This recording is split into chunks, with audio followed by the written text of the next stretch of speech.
Hello students, welcome to our channel grow your marks. और आज हम क्लास 6 हिंदी एनसीईआरटी की 7th पोएम साथ ही हाथ बढ़ाना के प्रश्न उत्तर करेंगे। और आप लोगों ने अगर इस पोएम का फुल एक्सप्रेशन नहीं देखा है तो उसे भी देखें। और वीडियो शुरू करने से पहले हमारे चैनल को सब्सक्राइब करें और बेल आइकन को दबाना ना भूलें।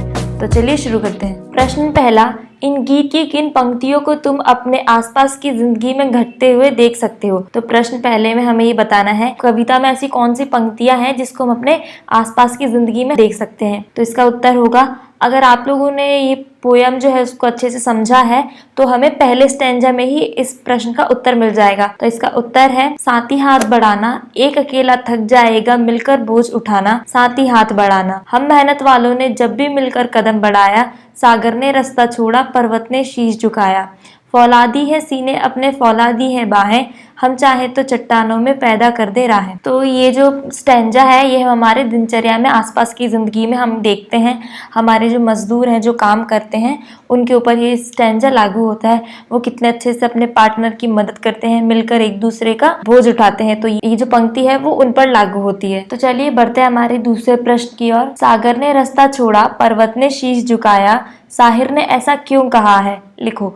तो दूसरे प्रश्न में हमें ये बताना है कि जो ये लाइन है, सागर ने रास्ता छोड़ा और पर्वत ने शीश झुकाया, ये ऐसा लेखक ने ऐसा क्यों कहा है? इस दूसरे प्रश्न का उत्तर है, उन्होंने ऐसा इसलिए कहा है क्योंकि अगर कोई एक व्यक्ति काम करेगा तो वो जो काम है उसमें उतनी सफलता नहीं मिलेगी। वहीं अगर 2-3 लोग या बहुत सारे लोग मिलकर वही काम करेंगे तो हमें उसमें आसानी होगी और हमें उसमें जल्दी सफलता मिलेगी। और इसी प्रकार हमारी एकता की वजह से जो बड़ी से बड़ी जो चुनौती है, बड़ी से बड़ी जो बाधा है, उसमें भी हम अपने लिए रास्ता निकाल सकते हैं। उसमें भी हमारे लिए हम आसानी निकाल सकते हैं, हम उसे आसान बना सकते हैं। और इसी प्रकार हमारी जो एकता को देखकर, हमारी ताकत को देखकर जो सागर है उसने भी हमें रास्ता दिया है, और जो पर्वत है उसने हमारी इन्हीं एकताओं को देखकर, हमारी ताकत को देखकर हमारे सामने शीश झुकाया। मतलब हमने वहाँ बड़ी बड़ी चुनौतियों का सामना किया है कि जो इतनी बड़ी चट्टान है उसने भी हमें देखकर शीश झुका लिया है। तो चलिए बढ़ते हैं हमारे तीसरे प्रश्न की ओर। गीत में सीने और बाहों को फौलादी क्यों कहा गया है?